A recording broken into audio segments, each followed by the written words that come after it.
எதிர்காலத்தில் இலங்கை தமிழரசு கட்சிகள் ஒரு நிர்வாக தெரிவு இடம் வரும்போது தாங்களும் தலைவர் பதவிக்கு போட்டியிடுவீர்களா அல்லது வேறு ஒருவருக்கு சந்தர்ப்பத்தை கொடுத்து நீங்கள் ஆதரவு வழங்குவீர்களா அவர்களுக்கு?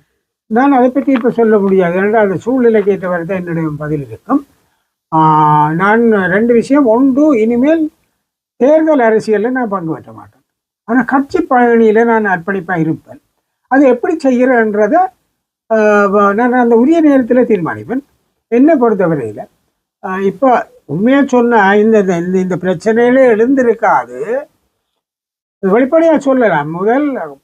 ஆரம்பத்தில் இந்த தேர்தலுக்கு முதல் எனக்கு வித்யாதரன் ஊடாக ஸ்ரீதரன் தான் எனக்கு செய்தி சொன்னது. பேர்ந்தவர் நேரடியாக என்னோட பேசினவர். சிவிக்கான நீங்கள் கேட்கிறாண்டால் நீங்கள் தலைவராக வராண்டால் எனக்கு அந்த ஆட்சேபனை இல்லை. ஆனால் நீங்கள் வகிக்கின்ற அந்த பிரதி சிரேஷ்ட தலைவர் பதவியை நான் எடுக்க தயார்ன்னு எனக்கு சொன்னவர்.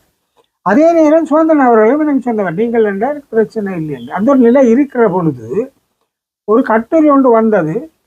ஏன் எல்லா இடம் அறிவியல் சிரேஷ்ட தலைவர் சுயஞானம் அனுபவம் உள்ளவர் அவருக்கு போடலாம்னு சொன்னது. பிறகு மாவே பாவம், அவர் நல்ல மனுஷன், அவர்கிட்ட போய் இந்த அவர்கிட்ட ஒன்று ரெண்டு மூணு இருக்கிற அவருக்கு வாரிகள் அவரை பழுதாக்கினார்கள். அவைகள் போய் நீங்களுக்கு வழி கொண்டு இருந்தார். அப்போ அவர் ஒரு பேட்டியில் சொன்னார். அப்போ அந்த பேட்டியில் கேட்டாங்க, 2 பேர் தானே? இல்லை 2 இல்லை 3 பேர். அப்போ 3ஆவது சுயஞானம். இந்த அவர் சொல்கிறார், நான் ஒரு காலம் நான் போட்டி போட போகிறேன்னு சொன்னதே கிடையாது. அது மட்டும் இல்லை, அவர் சொன்னார் நானும் கேட்க போகிறேன். என்னையும் அவர் தானும் கேட்க போகிறேன்ட்டு அவர் சொல்லலை, என்னையும் கேட்க சொல்லுகிறோம் என்று சொன்னார். அப்போ அதுக்கு பிறகு நான் என்ன செய்தேன், இதில் அந்த போட்டியிலிருந்து நான் விலகிட்டேன். அதுக்கு பிறகுதான் இந்த சுதந்திரன் ஸ்ரீதரன் போட்டி வந்தது. இல்லாட்ட வந்திருக்காது, இந்த போட்டியே வந்திருக்காது. மாசம் அந்த அல்லாது சம்பந்தரியா அவரை கூப்பிட்டு நீ ஒரு ஆள் வேண்டு சொல்லியிருந்தால் வந்திருக்காது. அதில் 2 பேரும் நெல்லுக்கோ சுயஞானம் இருக்கட்டும்னு சொல்லிதான் வந்திருக்காது. ஆனால் மாற்றம் வேணுமன்றதில் நான் தெளிவாக இருந்தேன். மாற்றம், ஒரு கட்சிக்கு ஒரு மாற்றம் வேணுமன்றதில் நான் தெளிவாக இருந்தேன். அந்த தவறுகள் நடந்திருக்கலாம். இப்போ தீர்ப்பு எப்படி வந்தாலும் என்னுடைய முடிவுகள் கால ஓட்டத்தில் எது கட்சிக்கு நலன் சார்ந்ததோ, எனக்கு ஒரு நலன் தேவையில்லை. நான் ஒரு கட்சியில் ஒரு தேர்தல் கேட்க போகிறாள்ன்றா தான் எனக்கு அதில் இருக்கணும் இருக்கும். ஆனால் கட்சி நலன் தாண்டு முரண்பாடு. இப்போ நான் இருக்கிறதுக்கே இப்போ 1 வருஷம் முடிஞ்சது. முரண்பாடு இல்லாமல் கட்சி போகுதானே, அது தேவையான அது தீர்மானிக்கிறது உரிய நேரத்தில். ஏன்னா இப்போ நான் அனுபவத்தில் ஆரார் முன்வரீனம் வேண்டது எல்லாத்துலேயும் பொறுத்து தானே அது இருக்குது. ஆனால் நான் கட்சி பணி செய்கிறதுக்கு ஆயத்தமாக இருப்பேன்.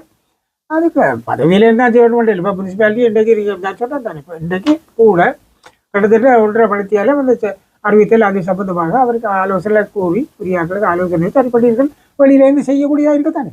கட்சி தலைவராக இருந்தோன்னா அவருக்கு செய்யக்கூடிய, கட்சி தலைவராக இல்லாட்டா ஒரு வேறு யாரையும் போட்டு புள்ளியான ஆலோசனை எடுத்து புள்ளியாக போயிட்டு நான் சேர்ந்து ஒரு கவரக்க கேட்க வேண்டி வரும். இப்போ காணியே முனிசிபாலிட்டி காணியை கைவிட்டு பயப்பட்டு கொண்டு இருக்கிறாங்க. எல்லாம் ஒரு தனியாக ஒரு சிவஜானமாக இருக்க 4 SLA தனியார் கவுண்டராக நான் இருந்தேன். இப்போ 2 கவுண்டர், ஒரு இன்ஜினியரை நடத்தினா 2 இன்ஜினியர், இப்படி எல்லா ஸ்டாஃப் இருந்து SLAs 4 பேர். இதுகளெல்லாம் தெரியாதா? ஒரு முனிசிபாலிட்டின்னு ஒரு சொத்தே அபகரிக்கப்பட்டிருக்கு, அது தெரியாதுன்றாங்க. சங்கிலியம் இருக்குது, சந்திர இடத்துல 50 வருஷம் பதவியில் இருக்குது, அது இல்லை ஸ்டேட்மெண்ட். அப்போ இப்படி ஒவ்வொன்று சொல்லி கொண்டு இருக்கிறாங்க. ஆனால் அது என்னால் சுட்டி காட்டக்கூடிய இருக்கேன். அந்த தலைமை பொறுப்பை எனக்கு இருக்க முடியாது. அதே மாதிரி கட்சியிலேயும் சில காரியங்களை என்னால் செய்ய முடியும், செய்ய நான் விரும்புவேன். அது சூழ்நிலையை பொறுத்திருக்கு. ஆனால் இப்போ நான் போட்டியிடுவேன் அல்லது அவர் என்றது நான் சொல்ல மாட்டேன்.